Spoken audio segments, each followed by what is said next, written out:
Good afternoon and welcome to the Shrewsbury Senior Center. As part of our Dementia Friendly program, we have members of our Dementia Friendly Task Force here with you today to talk about some of the important highlights that we're hoping to give the community as we become a dementia friendly community. I'm Sharon Yeager, I'm the director here at the Senior Center, and I'm going to let Walter Rice, our outreach coordinator, introduce the members of the panel. We have been working hard for over a year now on working towards becoming a dementia friendly community, and the folks that are with us here today are part of our dementia friendly action team to help make that become a reality. So thank you for viewing, and we hope you'll learn a lot from our program today.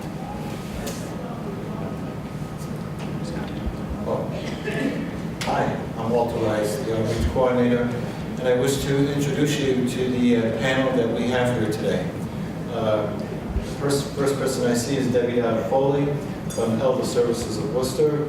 We have Sharon Noley from Summit Elder Care, and we have Kelly Landini from the residents at Orchard Grove in Shrewsbury, Dr. Claremont, and Alan Kushner, who's our psychologist that helps in dealing with dementia. The other piece, I just want to welcome you that we've been working at this for some time, and that as a result of the Shrewsbury Community Outreach Partnership, that this group and team has welded together in working on that issue of dementia so that Shrewsbury can become a dementia-friendly town. Thank you.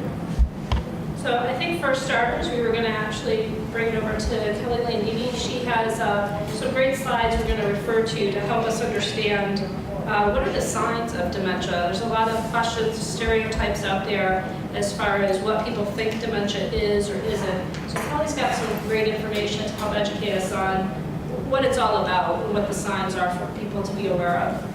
Thank you. First of all, I think we use the term dementia.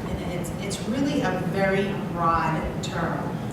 As the slide shows, it's really an umbrella that has a lot of other diagnoses underneath it. So dementia is really a symptom. It's not a disease in itself, and it's just a general term to kind of describe the mental decline and ability. Next slide.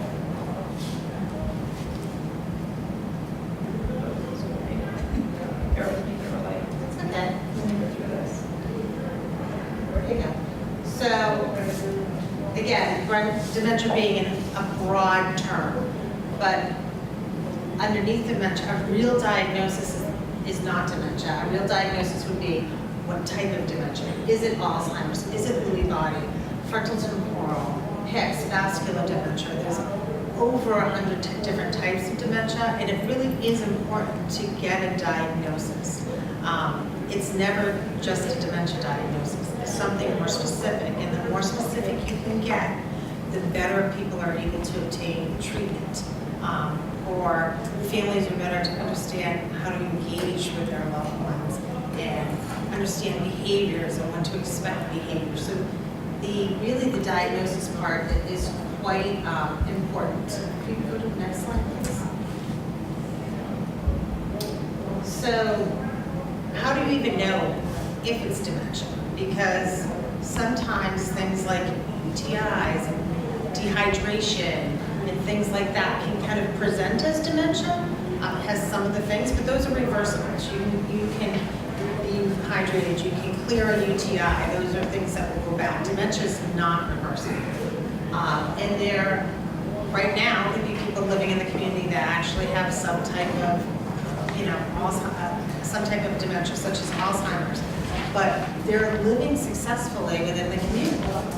And that happens quite a bit because if you have a daily routine, such as I get up, I go to the grocery store, I stop by the library, and I go home. That is such a routine that you can still drive and you can still maintain your daily life. What happens is when a person starts to realize that things might be a little bit more challenging for them, and then people might start leaving sticky notes for themselves and doing different things to compensate for what they're seeing, but still nobody else sees it. So typically dementia or Alzheimer's does not get diagnosed until families start seeing it.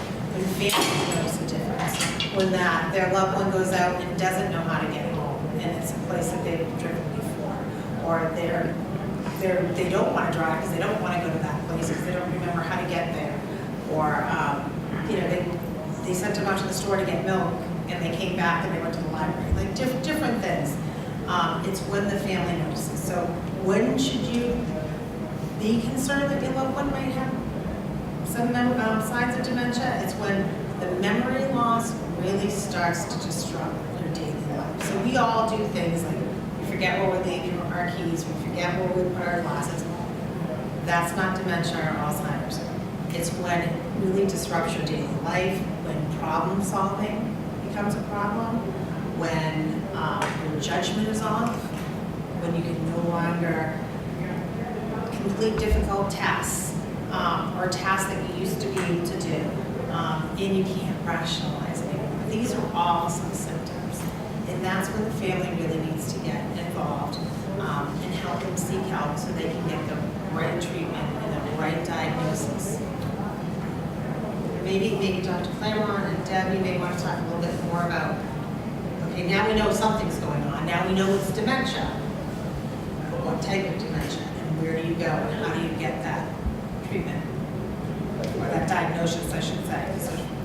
I can take the types if you want to move back to the next slide about that. So,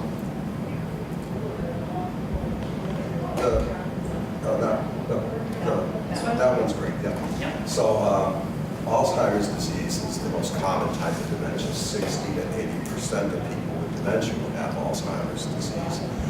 And that's really, it's a different disease than the others. There's also Lewy body disease, frontotemporal dementia, Parkinson's, vascular dementia, Hicks and Korsakoff. So Alzheimer's disease, the most common factor is a loss of memory. In all types of dementia, what you're really looking at is a deterioration in major mental functioning from a previous level. So whatever the person was able to do, they're not able to do it as well anymore, and it's usually has to be very significant before we call it dementia. And because of the nature of Alzheimer's, it's not easily diagnosed and differentiated, but it can have some clear differentiating factors in terms of brain scans. But it's different from Lewy body disease. Lewy body disease doesn't usually present as a memory problem at first. It's usually a visual, perceptual problem.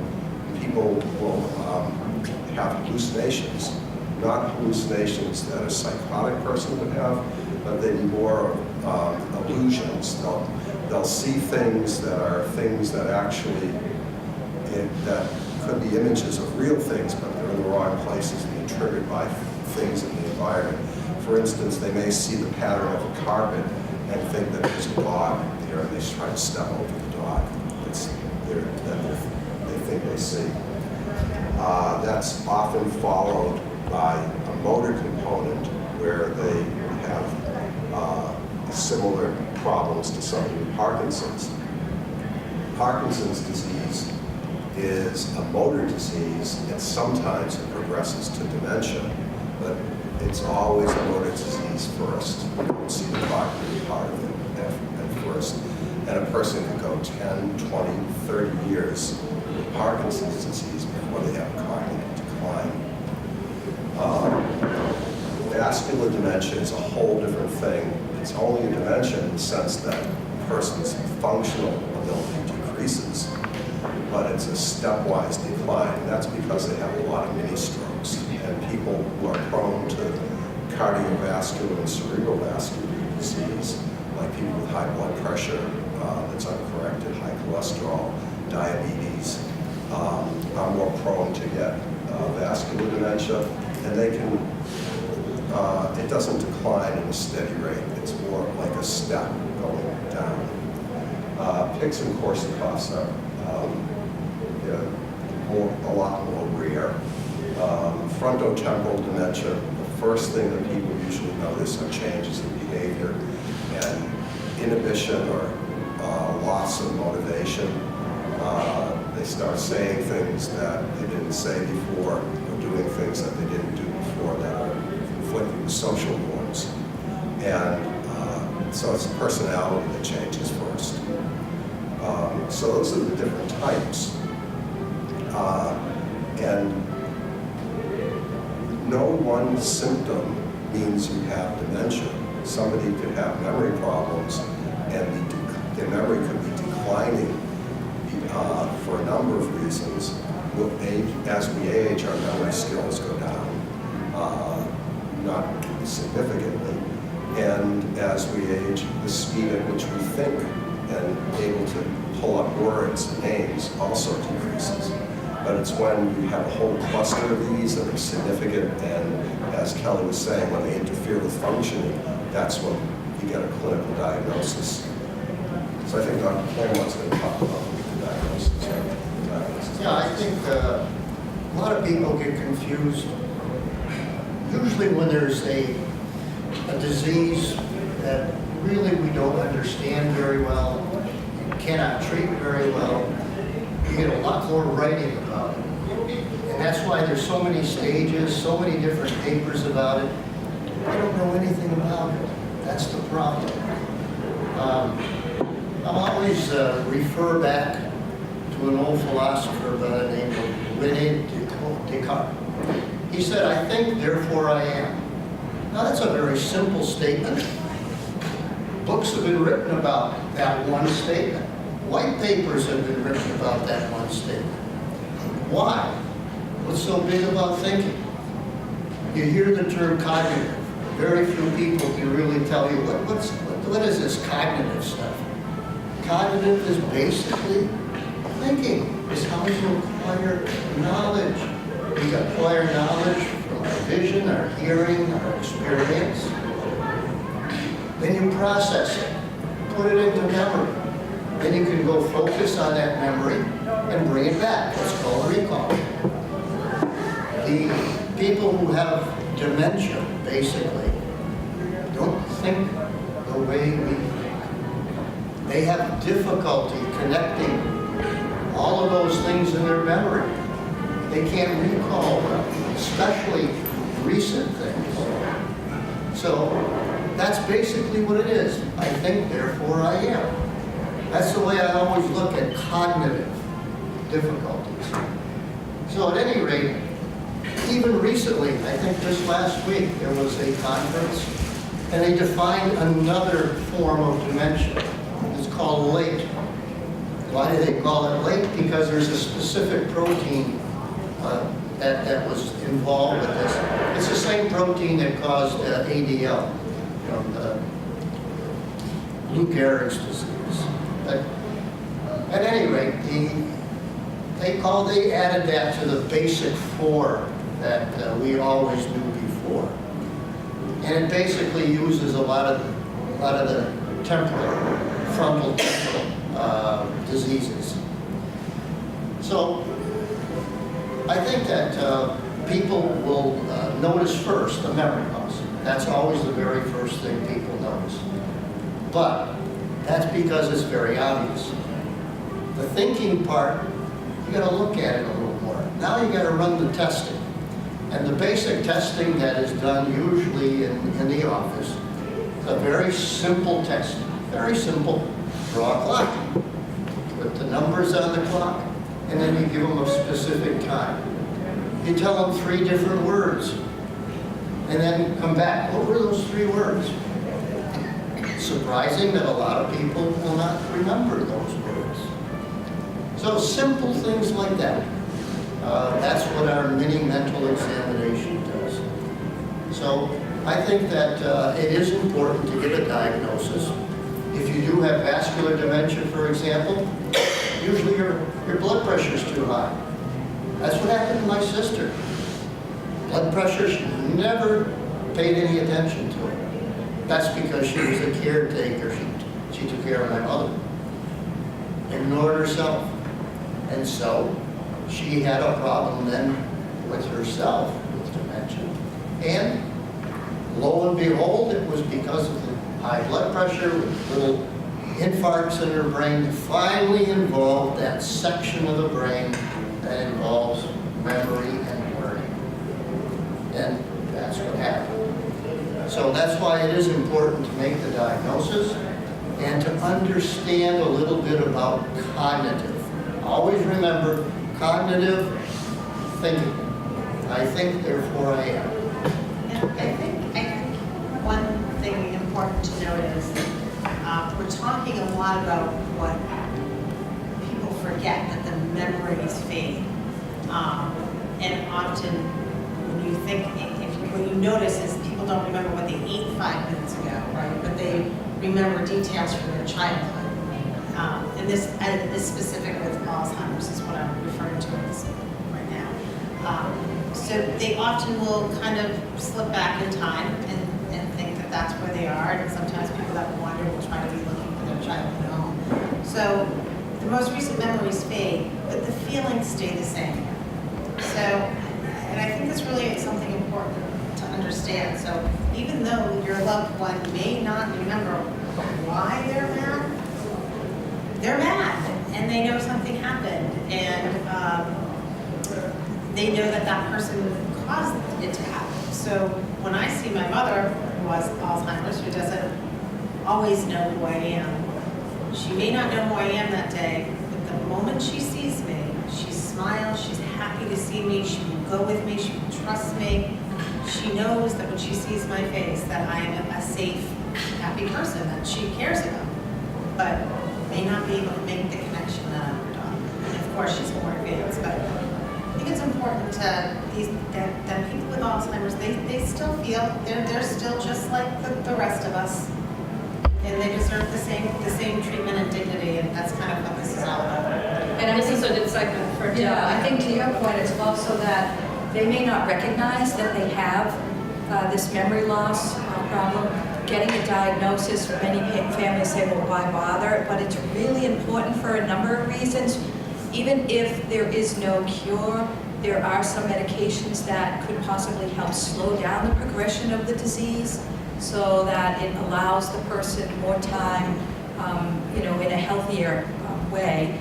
It also gives the families opportunities to have a conversation. So if you as an individual are experiencing some loss and concern, have the conversation with your family or have it with your primary care. So just to learn what can you do once you get a diagnosis. We're going to rule out, hopefully the physician will rule out something that might be treatable. And if it isn't, then you can sit down and talk with family, or at least start to determine what it is that you want to do. Setting up legal affairs, meeting with an elder law attorney is really important so that you can express your wishes while you're still alert and oriented, and your family can hear what it is that you want to have done. Do you want to stay in the home? Do you have the means to do that? Do you want to look at assisted living? Who do you want to be your power of attorney, your healthcare proxy? So getting the legal documents all set up and arranged, and also it allows the family to say, I remember that mom wanted this, to happen when she couldn't do something else. So it's also really important because then once the family understands that you have a diagnosis of a dementia, if it's Alzheimer's or whatever, the communication is key, because as the disease progresses, people tend to lose their ability to communicate as well as understand what's being said to them. So we know that a lot of caregivers can voice frustration because they're telling their loved one to do certain things and their loved one cannot hold on to it long enough to do it. So maybe it's breaking things down into steps rather than giving them a whole list of things to do. For the families and the caregivers to understand that they're losing their ability to do the basic care, ADLs, their daily living skills that they have typically done. Getting dressed in the morning may be more confusing. Maybe they forget they put the same clothes on. Maybe they forget to bathe. And so using cues using the right moment to get them to do things. Maybe it means going in when they're asleep and taking out the dirty clothes and putting fresh clothes out for the morning so that they may not remember what they wore the day before. So there's a lot of things that caregivers can do once they understand. I always suggest that the caregivers educate themselves about the disease. It is really complicated because one day or one moment they can be very alert and know what's going on, and the next minute they're confused and they may not know who that person is. And so that gives the caregiver some understanding about how to live in their world, because as the Alzheimer's Association says, they can no longer live in our world. So how do we make it easy for them in their day-to-day routine? Keeping them socially engaged is also very important. Exercise, activities, what are some of the hobbies, even if you have to modify it to a degree that they can still do something. My mother loved to bake Toll House cookies, and she would come to the house and she couldn't put all the ingredients together in the bowl, but if I did that and sat down with her, she could then scoop the cookies onto the plate, onto the cookie tray, and then when they came out of the oven and were cooled, take them off, put them on a plate, and then of course she never forgot how to eat them. That was okay because I enjoyed it with her. But that was an enjoyable moment. It was something she could do, and we were able to modify, you're able to modify things so that you take out the level of frustration. So we also want to be looking at an opportunity to participate in clinical trials. With an early diagnosis, you can reach out to the Alzheimer's Association. They have so many listed on their website, and you can get involved to whatever degree that you want. And it may not only be helping you, but maybe a future generation. So the earlier the diagnosis, I truly believe is better for everyone involved. Deb, many people talk to me about their family member and they say, well, my mother's fine, she doesn't really remember if she ate or if she took her pills, but she remembers the past, so she's really fine. And they think that means that she's fine. But really, theoretically, that means that there is some danger. She does have some type of Alzheimer's or dementia. And I mean, to what the other panelists have already spoken about, we know that the way many of the dementias, especially Alzheimer's, it affects a certain part of the brain, and that's where the new learning memories and the recent memories are impacted versus the later memories, long-term, those stay intact. And so for many caregivers and family members, it can be frustrating. They can't remember what they ate for breakfast, as we mentioned. And so it's really understanding the disease so that you can say, okay, this is the way it is, and I need to help make her or his day as positive as possible. Because by doing that, you also eliminate some of the negative behaviors that come along with Alzheimer's especially. You might see wandering because at some point they're bored, they want to take a walk, but they don't remember when they walk off down the road that they've gone to, so many times. On this day, they don't remember how to get back. And the same is true for driving. Driving, if someone gets lost and they have a diagnosis of Alzheimer's or another dementia, that is a means of wandering, and it's dangerous. They may not understand what a red light is on this particular day. They may not understand what a stop sign are, or get so confused trying to remember where they're going that they're distracted. And we know what distracted driving can come to. So besides wandering, you'll have agitation and other behavioral problems. And it might just be that we have to create a really positive environment. If there's a lot of clutter in the home, if there's a lot of chaos, or people, if you're moving them to different places, this can all create different behavioral problems. And so as caregivers and family members, we want to try and eliminate some of those things that could be causing frustration. Yeah, and I think it's important to know that they are still, I mean, they're different, but who they were is still in there. So to Deb's point, what we call behaviors is usually them trying to communicate something. And behaviors can very much, they can be drastically reduced or eliminated just by making sure they have proper engagement. So a lot of times, people try to keep their loved ones at home as long as they can, and they should. And you know, maybe they can stay at home forever, but they need to be engaged. And that's what I think is really probably one of the most common problems, is that with this disease, people become isolated. They know there's something wrong, they isolate themselves. The families see that mom and dad are dressed the same, not acting the same. They don't take their parents out anymore. So you still need to get them out, get them engaged, things like adult daycare, and I hate that term, but a place where they can go and be social, where there's somebody that's going to make sure that there's programming all day long, whether that is, you know, helping them pick from the vegetable garden some of them have, or playing bingo, or playing, you know, or doing art class. There's, if you can keep them engaged, that's really hard to do at home as a family and a loved one. If you can, great.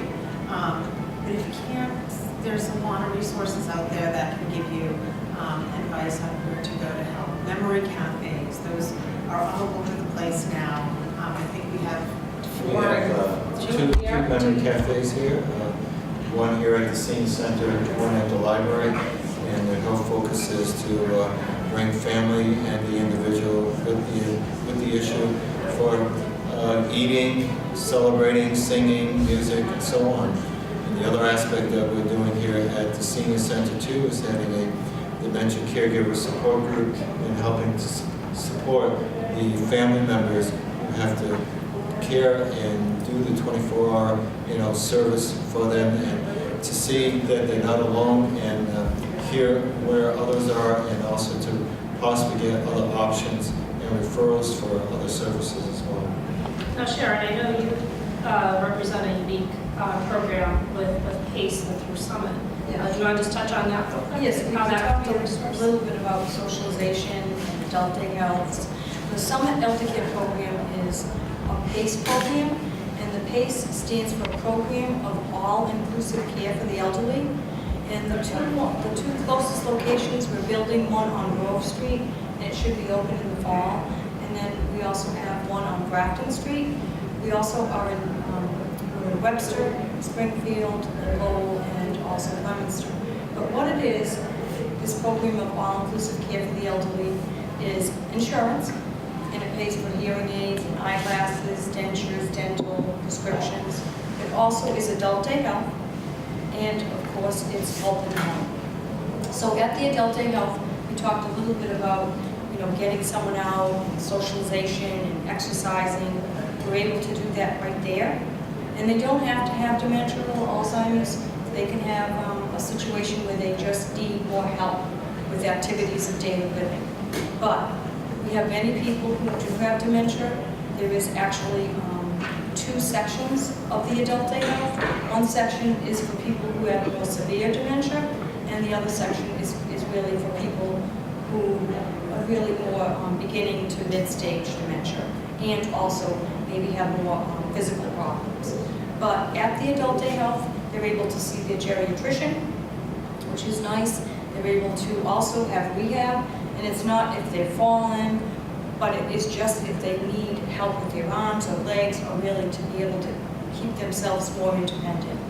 We also have social workers, and they can help them get into different housings or different assisted livings or rest homes, or maybe they need food stamps, or maybe they need to talk to the social worker about family issues or problems that they're dealing with. Or maybe the family needs to talk to the social worker about the problems that they're dealing with, and maybe even some denial. The program has also home care, and we help in the home. So sometimes caregivers are feeling overwhelmed. They're helping their mother, or they're helping their father. They're taking them to the doctors. They're managing all of their medications. They're cleaning their home, so when they see their mom, they're not really able to enjoy their mother or father. Whereas if they're in this program, we're going in and making sure they're taking their meds and cleaning their home and making sure the socialization. So we see such a difference because people are taking their medications there. They're having socialization. They're not as depressed or stagnant. They're able to get out. We also provide transportation to go back and forth. And everything is really worked on with the team. It's a team approach. So between the doctors and the nurses and the social workers and home care, activities, and physical occupational therapy, they all work together. And usually what happens if someone's interested in the program, we show them around, we explain the program, and if they do move forward, there's always an assessment first, and then they come over to Summit and they meet the whole team. And we actually have a care plan designed for that person, and the care plan is just for that individual person, going over like how much home care, the transportation, the rehab. And so it's nice because we see such a difference. Now they're taking their meds, now the family is more of a family, they're doing more things with them, and there's socialization and there's more activity. So we actually might see some laughter and some fun even with the children. So it is a great program. It's not just an adult day health though. There are other programs out there that if someone's not interested in all those services, then we not Fallon Health, but other adult day healths are also out there. And Kelly, I know we talked about when it's known, ideally, if the person can stay at home, that's the preferred option, but as we've discussed before, sometimes that's not possible. And obviously, the residents of Orchard Grove, they do have a memory unit there. Maybe you could touch on that for folks, just as to how that works with the memory unit and the benefits of that. So I think there's two really big factors where it's no longer safe to be at home. And that is somebody that's wandering, so they can go out. Cold night, middle of the night, not be able to find their way back. Wandering is a really scary one. And also someone that's home and doesn't know how to ask for help or call for help. So they've fallen and or they're, something happens, they cut themselves and they don't know how to react to that. Oftentimes there's a lot of things that you can do to stay home. There's aides that come in, there's adult daycare, you can do adult daycare with aides at night. Family can augment that. There you can do, for some people, doing a portal, the video portal will work. For wandering, there are chips that you can put in people's shoes so that if they do go out, you can kind of track them. So there's a lot of things that you can do, but I really look at those as somebody that's more on the earlier stages and trying to make things as safe as possible for them. But as it progresses, it really is, it's again, not just that it's not safe, but there's that whole isolation part of it and not being able to fully keep people engaged. So at the residence at Orchard Grove, we do have a memory care unit. It has 20 apartments in it, and it's locked for their safety. But it's very much like the rest of the apartments that are available, which are independent and assisted living. We really look at it as there's no difference between the two sides, except for that locked door for their safety. And in memory care, they are fully engaged all day long. They have all their meals are there. They have their own apartment. They have their own space. So it's not to say that they have to be engaged in doing all the activities that are offered all day long. If they always went back at 3 o'clock to watch Judge Judy or something, they can still do that. It's really about providing a safe environment where they can be who they are and be as independent as they can be for as long as they can be. And really to take a lot of that stress off the family so that when the family comes to visit, the family really gets just to be like the daughter or the son or their husband or the wife again and not the caregiver, because the caregiver part, we're talking a lot about Alzheimer's and how it affects that individual, but it's such a family disease, and what it can do for the family, it's incredibly difficult, and it's so important to educate yourself as the family member. I think to your point, Kelly, I just wanted to stress too that we know that because I work with the Family Caregiver Support Program at Health Services in Worcester and cover the surrounding towns, we know that caregivers have a higher rate of depression, and because this becomes a 24/7 job with many illnesses, not just with different types of dementias, but it is important to do self-care for the caregiver. And if that means using the Summit Elder Care or looking at assisted living such as Orchard Hill, or calling our agency to see if a respite worker or somebody to help, just help with the bathing, home-delivered meals. We have a variety of contracts within our community that we use to provide these services so that it does give the caregiver a break. This is not an illness that you want to do alone. And as they both mentioned, and I can't stress enough that you need to take time for you and let someone else do some of the hands-on care. That being said, it can be difficult sometimes that we hear of resistance with the person who doesn't want someone to, I don't need any help, no. And so sometimes we say start slow. Maybe it's the Meals on Wheels coming in to the home. Maybe it's just a homemaker to help out with some light housework or shopping or laundry. And so once they adjust to having someone in the home, that's another person. And that can be a great resource for the caregiver as well as the care recipient. So we encourage people to call. We do a free assessment to determine if they're eligible for our services. And we also, with the caregiver program, try and offer different ways to support the caregiver. So our mission is to keep people in their home as safely as possible. And so we know that services can help do that. But it does sometimes take a village, and so we want families to look at all of the resources that are out there. And I think, you're saying, kind of tagging on that how difficult it can be for those people to let someone in their home. That's so true, and so true too that people are resistant to going to assisted living communities. Oh, it's never going to work, right? Or feeling guilty about it. My mom lives at Orchard Grove. And, it takes a little bit of adjustment, I'm not gonna lie, but they settle in and they end up having such a nice, fulfilling life because they're in such a safe environment with so much to do that can engage them. And it really ends up being better for them, whether you're at the point where they're leaving somebody in the home or living someplace, just reach out, get the help and get the advice on how you do it. Because I started with Homecare for my mom and really resistant. It took a long time. It took sometimes you gotta get really creative. You gotta get really creative, and I like to call them fitbits. Little lies that just help them. This is my friend. I used to bring them in and say, Mom, this is my friend. And I used to go with them and sit there and have lunch with her. So she got to look at her as a friend, and then I slowly kind of stepped out and let the care person just go in on their own. So it's okay to kind of tell a fiblet because you're doing it with their best interest at heart.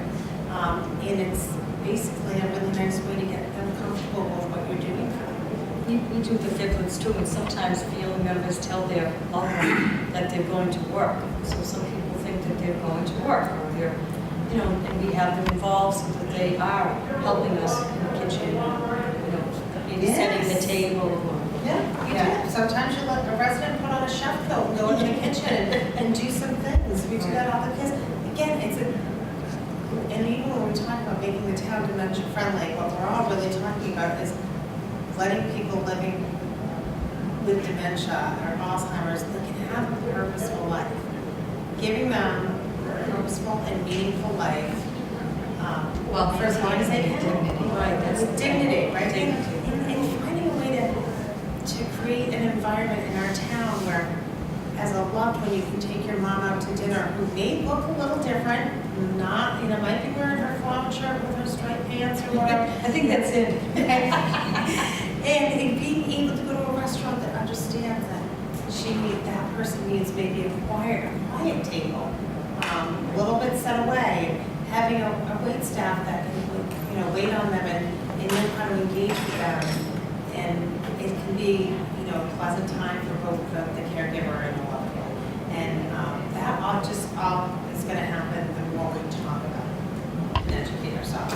Which is part of what, which is obviously what we want to do with this panel is continue, like I said, we've got a very educated group of folks here that are working hard. We've brainstormed a whole list of future tapings that we hope to do to continue to show over the course of the year, expanding on a lot of the ideas that we've discussed here. We do have some other guests here today that we'd like to introduce to you and who have some questions for our panelists, and they'll introduce themselves, their agency, and what they're able to offer, and hopefully continue our dialogue for a few more minutes before we wrap it up.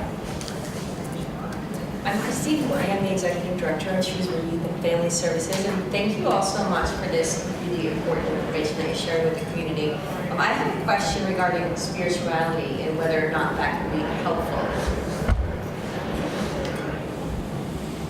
I know, Dr. C, that was something that you had said as a physician. I think People we don't tie that in. forgot an entire central portion of what we were supposed to do here today. Spirituality is definitely important. And I'll give you a good example too. My sister, who had the vascular dementia, she was visited 2-3 times a week by a Methodist minister. She's Catholic. She looked forward to that every time they came. They prayed together, talked together, and I think that as we lose that ability to communicate and all, when that hippocampus begins to deteriorate a little more, people tend to become a little more spiritual. And I think that's a very important part, and it should not be ignored. We don't know exactly, who is going to benefit from it, who isn't, but it should be offered to everybody. And I think if you offer it, they're going to jump and get it. Especially if they were spiritual in the past, they're still going to be Exactly. spiritual. Yeah. But like you were saying, Kelly, even if they don't remember specifics, if they don't remember certain prayers or whatever, they'll associate those feelings of calm or feelings of peace or happiness and joy that they'll associate with seeing someone from a religious order, regardless of whether they're Methodist or Catholic. So I know you had said, being a physician, it tends to be very science-oriented, and a lot of times that gets neglected, and that's an important part of the whole picture. And the other part that we missed in the middle, back to early diagnosis of dementia, some of the important things that you need to do while the person still has the ability to think. You need to get all of your things in order. And you've That followed the whole is workshop. absolutely so important. Instead of at the end, when they no longer have that ability to think. Now you can't do it. They cannot tell you what they want now. Or at least at the beginning they may a little bit day by day, but you need to get your things in order once you make that early diagnosis. Now, you don't necessarily have to make the diagnosis. You can tell. You can tell. Family members can tell when there is a problem with memory. That's the thing they always pick up on right away. That's the time to get all your affairs in order. And there's 4 different levels of things that you have to do. Number 1, all your personal affairs. All of the things that you need to do personally. Number 2, the financial things. And maybe more than you think. It's not just bank books. Your source of income, Medicare, Medicaid, all the way down the line, all the financial things. Put it down in order. Who's the accountant? Who's the person who's your financial advisor? All these things. Have it in writing. Number 3, all the legal things. Starting with that will. You gotta get them when they still can think. If they can get a revocable living trust, that's great. but at least have that will. Get a durable power of attorney. Once you begin to lose that thinking, you no longer can get that durable power of attorney. Then towards the end, you need a healthcare proxy. Why? Because now you're going to have a number of different healthcare issues come up. Somebody has to make that decision. You need that healthcare proxy. Earlier the better. I have a healthcare proxy now. I'm probably in the early stages now, but nevertheless, I've got one now. And then finally, you need an advance directive. People need to know what you want to be done when you reach that stage. Why not do it yourself? That's the time to do it, when you make that early, necessarily diagnosis, but when you're suspected of having the early stages of dementia. You also should, on the top of all of those papers, have your MOLS form. Now, why do I need a MOLS form? And MOLS basically just stands for the orders, medical orders for life-sustaining treatment, MOLS. Some states have POLS, physician orders, because the doctor has to sign it. But that sheet should be on the top of all of your documents. And it's pink. So EMTs or whoever comes to see you, they see this first. They're going to follow that. That was yours.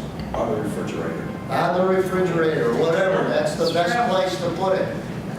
You need to have those things done ahead of time so that there's no panic at the end. And to make sure your family knows where And they your are. family, your doctor, well, not necessarily your doctor, but certainly your family needs to know, your lawyer needs to know, and someone else who's going to be, maybe your power of attorney needs to know. They need to know where these forms are. Too often I see families that are coming in and they're really trying their best to help mom and dad, and they don't have power of attorney and they don't have healthcare proxy. And now it's a bigger issue that they have to kind of go through some legal things to handle that, where that was already done. So really, I'm glad you brought us to that point, because it is, I think, healthcare proxy, power of attorney are critical. And even a will, only 55% of the people have a will. I wonder if you all have your will. I do. Oh, okay. I'm in a healthcare proxy, it's power of attorney. You know, That's good. there are a lot of online sites that have advanced directives that you can fill out, but a lot of people are not very savvy in terms of online computer use. And I was down at the paper store down in White City and came across a book that had a very funny title to it. It was called I'm Dead, Now What? And basically it was a book that had everything in one place, all the things you needed, your legal, your financial, your healthcare proxy, what to do with your Facebook account if you had one, all these different things. And the living will and the advance directive, all in one place. That was, you could buy that, but you could also print it out. They're available, things like that are available online. There are sites called the 5 Wishes that tell what you want to have done, how you want to live. You have to think about it, because when you're in the final stages, the later stages of dementia, you're not able to think about these things. You're relying on people to provide your ADLs, your activities of daily living. They're washing you, they're bathing you, taking you to the toilet, they're feeding you, and sometimes you're not even able to eat, and you're being fed through a tube. And you have to think about ahead of time, do you want to be in that position if one of the options that these advanced directives give is that you don't want to be tube fed. And you can specify that.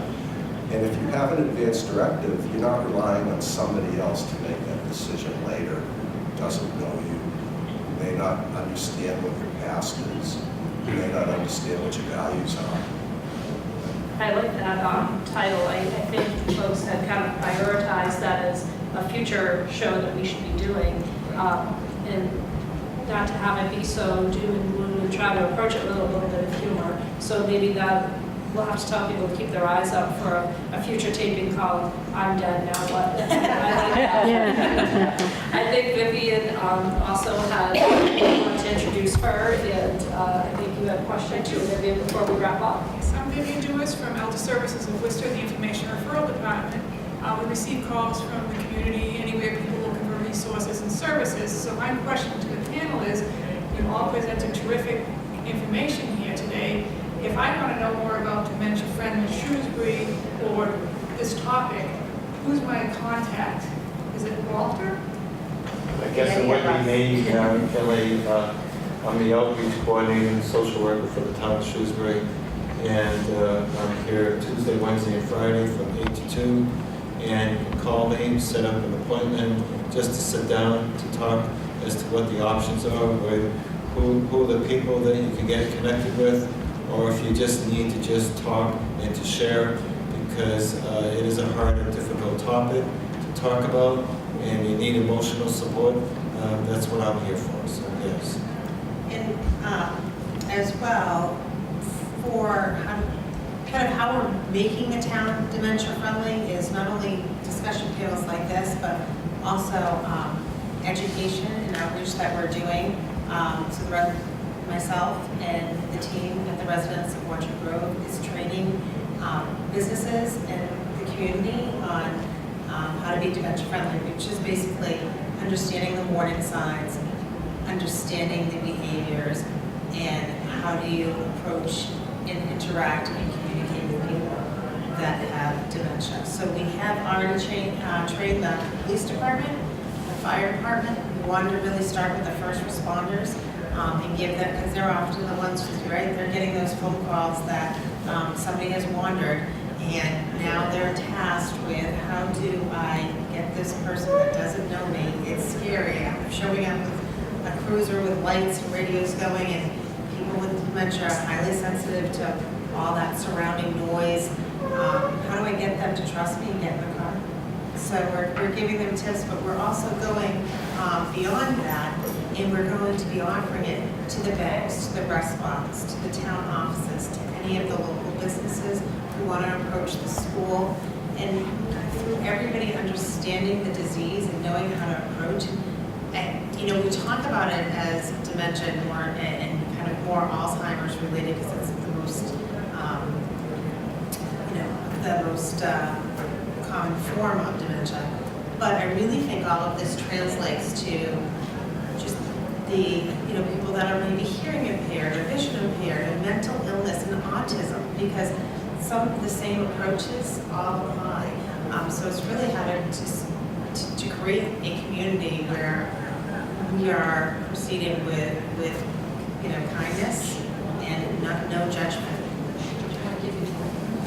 I think what we'll be doing is posting at the end of the program. I believe Shrewsbury Media Connection will help us list the agencies who is here today and how to contact both services, should be the family, some of elder care, residents of Orchard Grove, Dr. C, Dr. Kusher, Walter, and again, obviously we just are scraping the very, very tip of the iceberg here. As you can see from all of our panelists, there's a lot of different information that goes into this other community. And again, Dr. C was saying with planning, that really goes for everybody.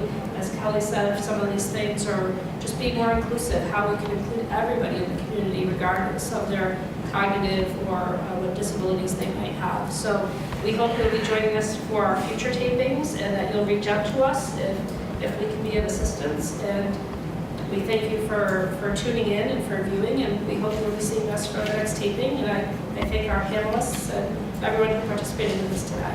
Thank you.